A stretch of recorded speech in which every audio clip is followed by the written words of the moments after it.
Hi friends, நான் Ishwar. So இந்த வீடியோல என்ன பார்க்க போறேன்றதுக்கு முன்னாடி உங்ககிட்ட ஒரு விஷயம் வந்து நான் ஷேர் பண்ணணும். இந்த யூடியூப்ல திறந்த உடனே வந்து டயட்டுக்கு காசு, ஒர்க் அவுட் பிளானுக்கு காசு, எதை பார்த்தாலும் காசு இந்த யூடியூப்ல நிறைய பேர் வந்து சுத்திட்டு இருக்காங்க. சோ வந்து ஒரு பேசிக்கான விஷயத்துக்குலாம் வந்து காசு தேவைப்படாது இல்லையா? ஒரு பேசிக்கான வந்து விஷயத்தெல்லாம் வந்து நான் வந்து உங்களுக்கு ஃப்ரீயா சொல்லி கொடுக்க போறேன். எனக்கு வந்து இன் ஹேண்ட் எக்ஸ்பீரியன்ஸே வந்து 7 years இருக்கு. உங்களுக்கு ஜிம் போயிட்டும் வந்து ஒரு ஃபேட் லாஸ் ஆகல, இல்ல வந்து மசில் growth வரல, இந்த மாதிரி விஷயங்கள்லாம் உங்களுக்கு தோணுதா? சோ இந்த டிப்ஸ் எல்லாம் வந்து உங்களுக்கு யூஸ்ஃபுல்லா இருக்கும். என்னென்னு நான் சொல்றேன். சோ நீங்க வந்து பாருங்க. ஃபர்ஸ்ட் டிப் வந்து பாடி டைப். நம்மளோட பாடி டைப் என்னன்றது தெரிஞ்சுக்கணும். ஃபர்ஸ்ட் பாடி டைப்னா என்னன்னா எக்டோமார்ஃப், எண்டோமார்ஃபி, மெசோமார்ஃபி. ஓகேவா? இதுதான் பாடி டைப். நீங்க எந்த ஒரு பர்சன் எடுத்தாலும், இந்தியால இருந்து நீங்க எந்த ஒரு வேர்ல்டுக்கு போனீங்கனாலும் இதுதான் பாடி டைப். இந்த பாடி டைப்ல தான் வந்து மேல் அண்ட் ஃபீமேல் 99% இருப்பாங்க. ஓகேங்களா? சொமேட்டோ டைப் இருக்கு, நான் அப்புறமா சொல்றேன். இதுல எக்டோமார்ஃபி பாடி டைப் எப்படி இருப்பாங்கன்னா, எப்படி இருப்பாங்கன்றத நான் சொல்றேன். ரொம்ப லீனா இருப்பாங்க. இந்த பிராங்க் தெரியும் இல்லீங்களா, பாடி பில்டர், அந்த மாதிரி இருப்பாங்க. எண்டோமார்ஃபி வந்து ஜே கட்லர். எண்டோமார்ஃபினா என்னன்னா வந்து கொஞ்சம் பல்கா இருப்பாங்க. மெசோமார்ஃபினா வந்து இந்த வி டைப் வந்து பை பாண்ட்லயே அவங்களுக்கு இருக்கும். எக்டோமார்ஃபி பாடி டைப்புக்கு மெட்டபாலிசம் அதிகமா இருக்கும். மெட்டபாலிசம் அதிகமா இருந்ததுன்னா அவங்க வந்து என்ன சாப்பிட்டாலும் வந்து செரிச்சிடும். அப்படி செரிச்சிருச்சுன்னா அவங்களுக்கு மசில் வந்து அவ்வளவு சீக்கிரத்துல போடவே போடாது. நீங்க பாத்தீங்கன்னு வச்சுக்கோங்களேன், இந்த எக்டோ பாடி டைப்ல நல்லா சாப்பிடுவாங்க, பட் ஆனா மசில்ன்றது வரவே வராது. ரொம்ப கஷ்டப்படணும், ரொம்ப ஹெவி ஒர்க் அவுட் பண்ணணும். அப்படி ஹெவி ஒர்க் அவுட் பண்ணாலும் இந்த தனுஷ் மாதிரி தான் இருப்பாங்க. அப்புறம் எண்டோமார்ஃபி, இந்த பாடி டைப்ல இருக்கிறவங்க என்ன பண்ணுவாங்கன்னா, நல்லா சாப்பிடுவாங்க, சாப்பிட்டாங்க அப்படின்னா ரொம்ப பெருசாயிடுவாங்க. மீடியமா சாப்பிட்டாங்கன்னா மீடியமா இருப்பாங்க. எக்ஸசைஸை விட்டுட்டா செம்ம குண்டாயிடுவாங்க.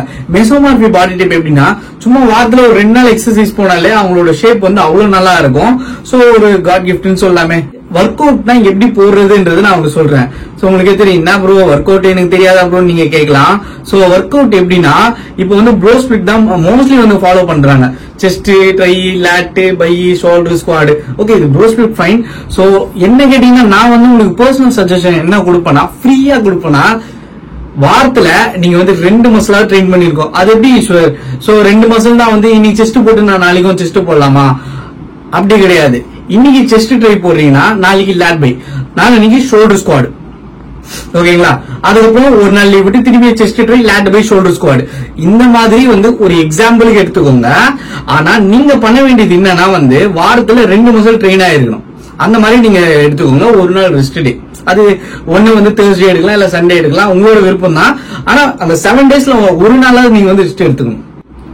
அப்புறம் வந்து உங்களோட ஒர்க் அவுட் வந்து நீங்களே வந்து கஸ்டமைஸ் பண்ணவும் கத்துக்கணும். சோ இப்ப அர்னால்டுக்கு ஒரு ஒர்க் அவுட் இருக்கு, ஜெய் கட்லருக்கு ஒரு ஒர்க் அவுட் இருக்குன்னா, சோ நம்மளும் வந்து ஒரு ஒர்க் அவுட்டை வந்து ரெடி பண்ணிக்கணும். எப்படி ரெடி பண்ணணும்னா, இப்போ ஒரு சில பேர் ஸ்டூடெண்டா இருப்பாங்க, ஒரு சில பேர் வந்து ஒர்க் போவாங்க. சோ அவங்களுக்கு ஏத்த மாதிரி வந்து ஒர்க் அவுட் ரெடி பண்ணிக்கணும். ஆபீஸ்ல ப்ரொஃபஷனல்ஸ் எல்லாம் இருப்பாங்க, அவங்களுக்கு பாத்தீங்கன்னு வச்சுக்கோங்களேன், என்னைக்காவது ஒரு நாள் தான் லீவ் கிடைக்கும், இல்ல சாட்டர்டே சண்டே லீவ் கிடைக்கும். அதுக்கேத்த மாதிரி வந்து அந்த சாட்டர்டே சண்டேக்கு ஏத்த மாதிரி அந்த சாட்டர்டே சண்டேல வந்து அவங்க லீவ் எல்லாம் போடக்கூடாது. அந்த டைம்ல தான் ஒர்க் அவுட்டே பண்ணணும். அதுதான் அவங்களோட ஃப்ரீ டைம். அந்த டைம்ல வந்து ஒர்க் அவுட் வந்து பண்ணணும். சோ இந்த மாதிரி வந்து ஒர்க் அவுட் வந்து அவங்களே வந்து ஷெட்யூல் பண்ணணும். இப்ப வீக் பாயிண்ட்டுக்கு தனியா ஸ்பெசிபிக்கா ஒர்க் அவுட் பண்ணணும். என்னோட பாடியில வீக் பாயிண்ட் பாத்தீங்கன்னு வச்சுக்கோங்க, நான் எக்ஸசைஸ் பண்ணாலே எனக்கு வந்து ஓவரால் பாடி வந்து நல்லா தான் இருக்கும். ஆனா வந்து எனக்கு ஷோல்டர் வந்து நான் எக்ஸசைஸ் பண்ற லெவலுக்கு வந்து எனக்கு வந்து அந்த அளவுக்கு வந்து பெர்ஃபார்மன்ஸ் வந்து ஷோல்டர்ல மட்டும் இருக்காது. ஷோல்டர் வந்து ரொம்ப என்ன சொல்றதுன்னா வந்து ரொம்ப பிராடா வந்து இருக்காது. சோ அதுக்கு நான் என்ன பண்ணுவேன்னா, அதுக்குன்னு தனியா வந்து ஒர்க் அவுட் வந்து ஷெட்யூல் பண்ணுவேன். இப்ப வந்து ஒரு வாரம் இருக்குன்னு வச்சுக்கோங்களேன். இப்ப ஷோல்டர் வந்து எனக்கு வீக் பாயிண்ட்னா, ஒரு வாரத்திலேயே வந்து 2 வாட்டி நான் மசில் சொன்னல 3 வாட்டிக்கு போடுவேன். சோ எப்படின்னா வந்து எக்ஸாம்பிள் சொல்றேன், திங்கட்கிழமை வந்து ஷோல்டர் தான் ட்ரெயின் பண்ணுவேன், செவ்வாய்க்கிழமை, புதன்கிழமை 3 நாளுமே நான் ஷோல்டர் தாங்க ட்ரெயின் பண்ணுவேன். ஃபர்ஸ்ட் டே வந்து ஃப்ரண்ட் ஷோல்டர் போடுவேன், செகண்ட் டே வந்து மீடியல் போடுவேன், அதுக்கப்புறம் வந்து லேட்டரல் போடுவேன். ஒவ்வொரு நாளைக்கும் ஒவ்வொரு மசிலையும் தனி மசிலையும் ட்ரெயின் பண்ணுவேன். சோ இந்த மாதிரி வந்து என்னோட ஷெடியூல வந்து நான் பிக்ஸ் பண்ணி வச்சுப்பேன். அந்த மாதிரி நீங்க வந்து உங்களோட பாடியில வந்து வீக் பாயிண்ட் ஒன்னு இருக்கும்ல, அதை வந்து நீங்க தான் வந்து பிக்ஸ் பண்ணி உங்களோட ஒர்க் அவுட்ல வந்து இன்க்ளூட் பண்ணணும். புரியல? இந்த வீடியோ திரும்பி பாருங்க, புரியும்.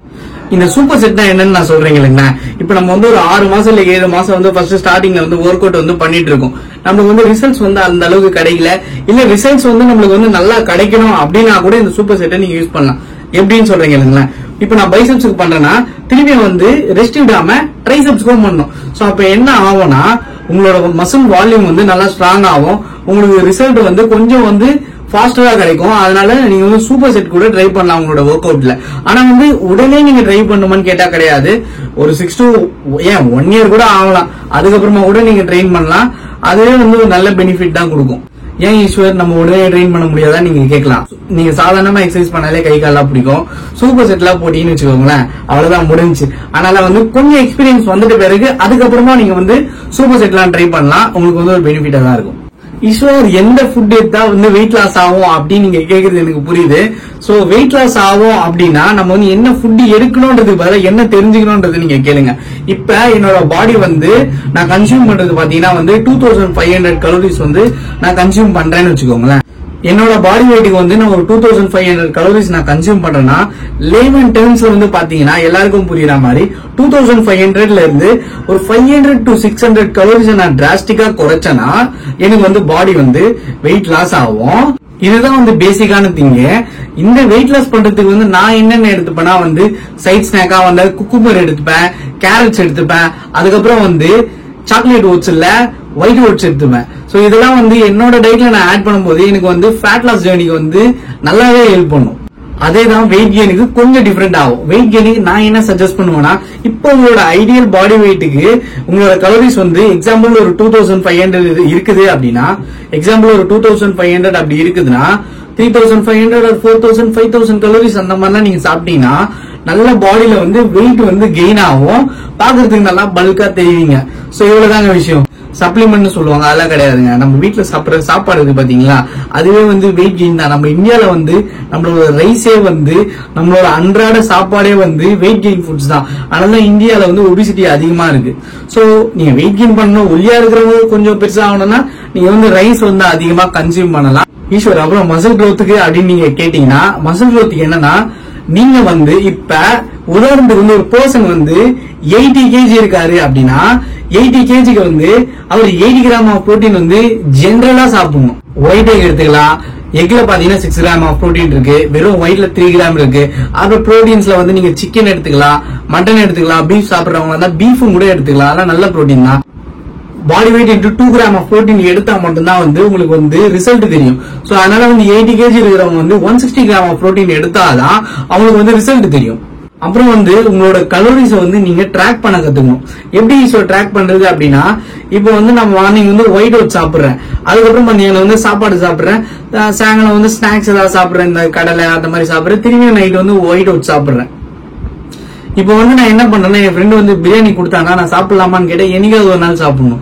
எல்லா நாளும் எடுத்துட்டு வந்து பிரியாணி கொடுக்குறானுங்க, இல்ல எல்லா நாளும் நான் போயிட்டு பிரியாணி சாப்பிடணும் அப்படின்னா சாப்பிடக்கூடாது. உங்களோட கலோரிஸ் எக்ஸீட் ஆனா உங்களோட வெயிட் லாஸுக்கும் வெயிட் கெயினுக்கும் செம்ம டிராஸ்டிக்கான சேஞ்ச் ஆகும். அதனால வந்து உங்களுக்கு ரிசல்ட் கிடைக்காது.